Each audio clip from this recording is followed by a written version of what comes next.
Injil Markus pasal 1 ayat 40 sampai dengan ayatnya yang 45. Diberikan judul Yesus menyembuhkan seorang yang sakit kusta. Seorang yang sakit kusta datang kepada Yesus dan sambil berlutut di hadapannya, ia memohon bantuannya.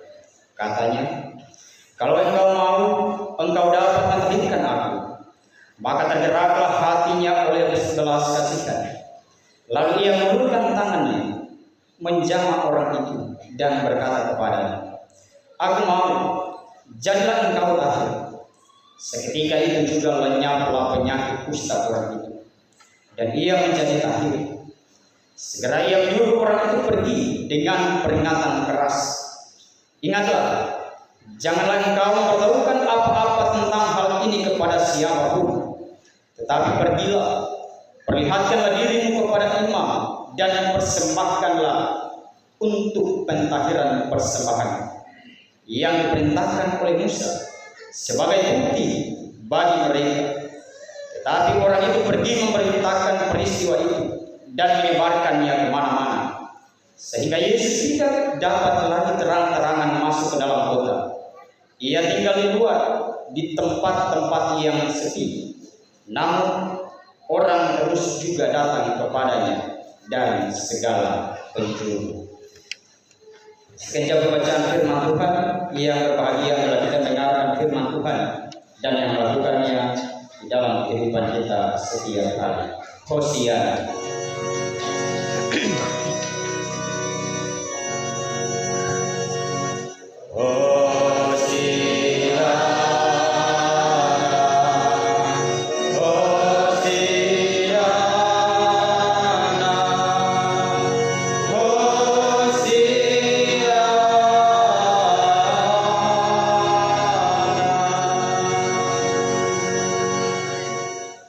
Shalom. Sekali lagi shalom. Bapak Ibu Saudara, kita bersyukur pada pagi hari ini kita bisa bersama-sama dalam ibadah Minggu Sengsara Tuhan Yesus yang ke-7. Bapak Ibu Saudara, berbicara tentang Minggu Sengsara, pemikiran kita pasti sudah mulai terbawa dalam sebuah pola pikir tentang penderitaan Yesus. Apalagi dikatakan memasuki minggu yang ke-7. Pola pikir kita atau pemahaman kita sudah mulai terbawa tentang penyaliban Yesus. Dan berbicara tentang sebuah penyaliban, Bapak Ibu Saudara, ini adalah sebuah peristiwa yang sungguh luar biasa yang dilakukan oleh Allah bagi kehidupan manusia, yaitu untuk menyelamatkan manusia.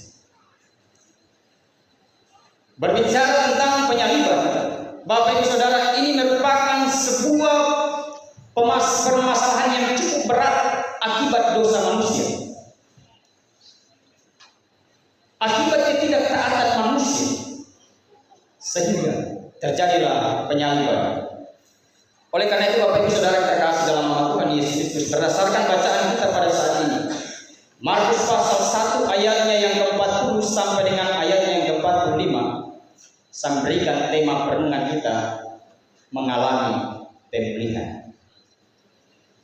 Mengalami pemulihan.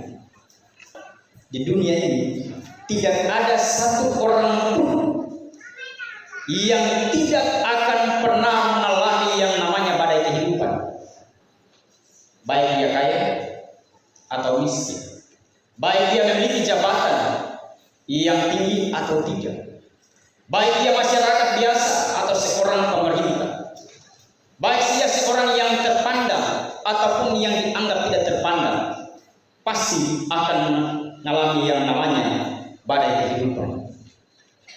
Berbicara tentang badai kehidupan, Bapak Ibu Saudara, itu datang dalam berbagai macam hal, dalam berbagai macam bentuk.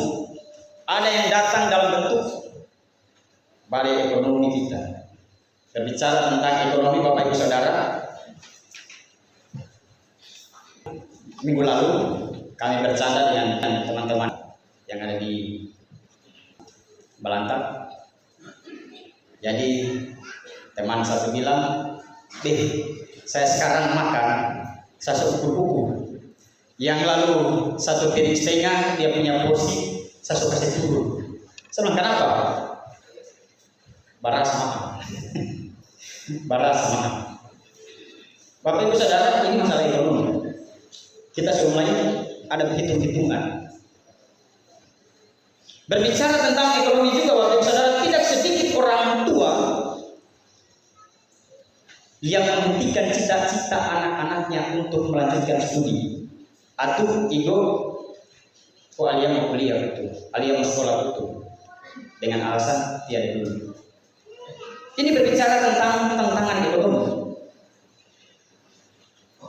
Bapak Ibu Saudara yang terkasih dalam nama Tuhan Yesus Kristus, berbicara tentang pekerjaan. Kita sebagai petani kadang mengalami yang namanya gagal panen.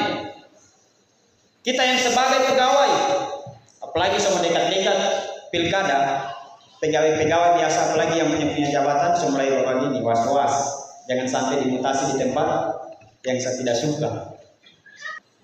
Dan yang tidak bisa ditempatkan itu mungkin mereka awalnya agak takut. Itu berbicara tentang pekerjaan. Bahkan pengusaha, terkadang dalam bisnis, Bapak Ibu Saudara mengalami yang namanya kerugian, bahkan sampai tutup usaha. Ini gambaran badai kehidupan yang terjadi dalam kehidupan kita, yang kita alami. Dan bahkan ada anak-anak yang bergumul dengan kehidupan orang tuanya. Bapak Ibu Saudara, bukan lagi orang tua yang bergumul dengan kehidupan anak, tetapi anak yang bergumul dengan kehidupan orang tua. Kenapa? KDRT sering terjadi di depan matanya. Kekerasan dalam rumah tangga sering dia lihat di depan matanya. Tidak sedikit atau bukan hanya satu orang anak yang pernah menangis karena melihat orang tuanya melakukan kekerasan dalam rumah tangga.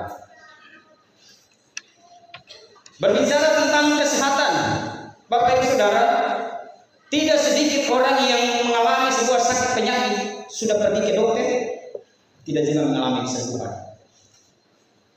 Sudah minum obat-obat teramuan, terambilan kerombong, tidak juga mengalami kesembuhan.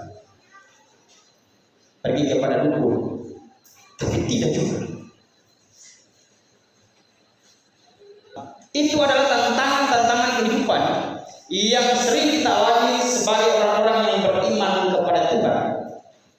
Oleh karena itu Bapak Ibu Saudara yang terkasih dalam nama Tuhan Yesus Kristus, pada saat ini kita melihat yang dialami oleh orang kusta dalam bacaan kita pada saat ini lebih berat dari yang kita alami, lebih berat dari apa yang telah saya gambarkan tadi. Di mana orang kusta tersebut, Bapak Ibu Saudara, ia dikucilkan karena penyakitnya. Ia dipandang sebelah mata. Belum lagi ia mendapatkan tekanan sosial ketika ia ingin bergabung dengan orang banyak langsung menjauh. Mungkin ada yang tutup hidung dan lain sebagainya. Jika Bapak Ibu Saudara kita menempatkan diri kita pada posisinya dia, sungguh luar biasa beban yang dia alami karena penyakit yang sangat menjijikan.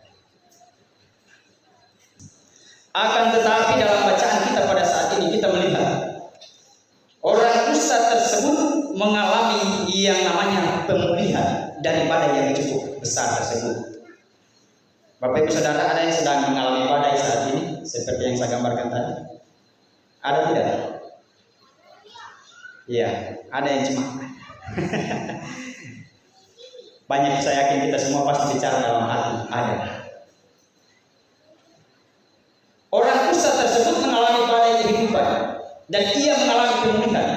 Saya yakin dan percaya kita pun ingin mengalami yang namanya pemulihan. Oleh karena itu ketika kita mengalami badai kehidupan seperti yang dialami oleh orang kusta tersebut, apa yang harus kita lakukan supaya kita mengalami pemulihan?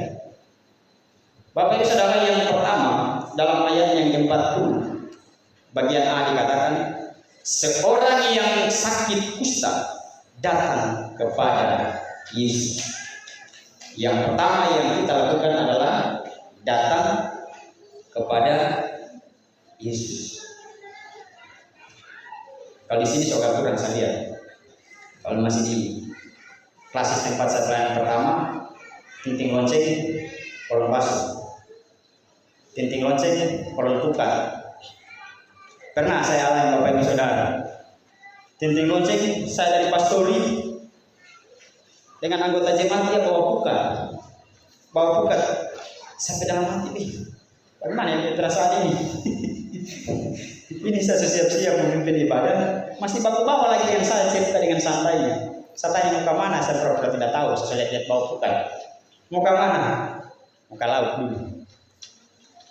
Bapak Ibu Saudara yang terkasih dalam nama Tuhan Yesus Kristus. Orang sakit kusta ini mengalami pemulihan karena ia mau datang kepada Tuhan.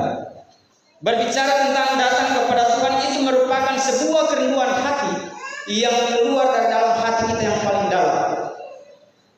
Saya yakin kita yang datang ke tempat ini pada saat ini karena dari dalam hati kita. Bukan karena dipaksanya istri, bukan karena dipaksanya suami, bukan karena nanti malu dilihat tetangga cinta main sama gereja. Bukan karena terpaksa dan lain sebagainya. Itu yang pertama, datang kepada Yesus jika kita ingin mengalami pemulihan. Yang kedua, di dalam ayat yang ke-40, bagian C dikatakan bagian terakhir di situ, kalau engkau mau, engkau dapat mentahirkan aku. Kalau engkau mau. Kalau engkau mau Bapak Ibu Saudara, jika kita cermati, jika kita merenungkan dengan dalam, ini adalah sebuah ungkapan iman dari orang kusta. Dia berkata, Tuhan, kalau engkau mau. Itu artinya dia menaruh harapan, menaruh kepercayaan bahwa Yesus itu memiliki kuasa atas penyakit yang dia alami. Sehingga bagian yang kedua, untuk mengalami pemulihan adalah beriman kepada Tuhan. Karena Bapak Ibu Saudara, banyak orang yang datang ke gereja, mungkin tubuhnya di gereja tapi pikirannya di tempat lain. Dia duduk bersama-sama dengan kita, tapi mungkin pikirannya saat itu siapa melimpah, dilimpah. So 3 hari itu dipindah sapi dan lain sebagainya. Bapak Ibu Saudara yang terkasih dalam Tuhan Yesus Kristus, berbicara tentang iman kepada Tuhan, ini merupakan sebuah tantangan yang cukup luar biasa di tengah-tengah kehidupan kita. Karena ketika kita mendapatkan persoalan, mendapatkan pergumulan, terkadang godaan-godaan itu banyak. Contohnya, ketika kita sakit, semua ada yang kata, mainan lu dah, isiannya antara baca. Kita mulai terbawa pola pikir kita, mulai terarah ke situ. Iman kita mulai digoncangkan oleh bisikan-bisikan tersebut. Itu adalah tantangan iman Bapak Ibu Saudara. Dalam bacaan kita pada saat ini sangat jelas bahwa yang bisa memberikan pemulihan kepada orang kusta itu karena imannya kepada Tuhan, bukan karena orang lain, bukan karena pribadi yang lain, tapi hanya karena Tuhan. Itu yang kedua. Dan yang ketiga, di dalam ayat yang ke-41 bagian A dikatakan, maka tergeraklah hatinya oleh belas kasihan. Bapak Ibu Saudara, ketika kita mengalami persoalan pergumulan, biasanya kita selalu menyalahkan Tuhan. Kadaise permasalahan yang kabus tidak pernah habis. Pergumulan tidak pernah habis-habisnya. Saya dan anak-anak selalu saja ini dan itu dan lain sebagainya. Kita salahkan Tuhan. Kita tidak mau jatuh ke dalam sebuah pergumulan. Kita tidak mau mengalami yang namanya sebuah tantangan. Bapak Ibu Saudara yang terkasih dalam nama Tuhan Yesus Kristus, tahu Bapak Ibu Saudara sebagai bacaan kita bahwa pemulihan datang kepada kita saat kita berada dalam sebuah pergumulan, saat kita berada dalam sebuah persoalan. Kalau kita sanang-sanangmu boba mengalami pemulihan. Jadi bagi kita yang saat ini mengalami persoalan pergumulan kehidupan, tidak perlu takut, karena Tuhan pasti akan menolong kita. Oleh karena itu memaknai kebesaran Tuhan Yesus, mari kita sambut Jumat Agung. Kita datang kepadanya dan beriman kepada Tuhan, maka ekonomi kita, keluarga kita, pendidikan anak-anak kita, kesehatan kita pasti akan dipulihkan. tetapi dalam semuanya itu kita juga harus siap memikul salib bersama Tuhan. Menutup perenungan ini, saya mengajak kita untuk menyanyikan Kidung Jemaat nomor 372 tanpa menggunakan musik. Kidung Jemaat nomor 372, baitnya yang pertama sampai dengan baitnya yang ketiga. Inginkah kau ikut Tuhan? Inginkah kau ikut Tuhan? Pikul salib, jangan bimbang, jangan sungkan, ikut tadi.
Dan Bapak Saudara, Tuhan pasti memberikan kehidupan kita, namun kita harus siap untuk pikul salib.